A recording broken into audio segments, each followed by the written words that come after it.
खिंचाव के लिए मालिश के मरीज पुराने से पुराना जख्म, पुराने से पुरानी एलर्जी, उसके लिए इसकी मालिश करनी होती है। जैतून के तेल में इसको मिक्स करके मालिश की जाती है। जैतून का एक चाय वाला चम्मच छोटा तेल का लेना है, उसमें 2 ड्रॉप इसके मिक्स करने हैं। जैतून के तेल की जितनी मकदार आप बढ़ाएंगे, इसकी मकदार भी बढ़ाते जाएंगे।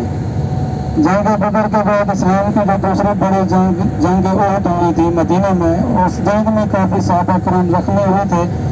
तो आप सल्लल्लाहु अलैहि वसल्लम ने इस दरख्त की लकड़ी बतौर मिसवाक सहाबा करम से भी इस्तेमाल करवाई थी, और इसका तेल भी ताकत के लिए सहाबा करम से इस्तेमाल करवाया था।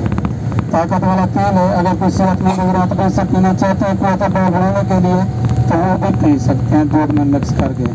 अभी जिस भाई को चाहिए बड़ी शीशी 50 रियाल की, छोटी शीशी 10 रियाल की। अभी आप हजरात के लिए लेके आए, क्योंकि ज़ियारतों पर हाजियों को 2 नंबर चाहिए देते हैं, हमें 1 नंबर देते हैं, इसलिए लेके हाजी साहबान को उनकी खिदमत।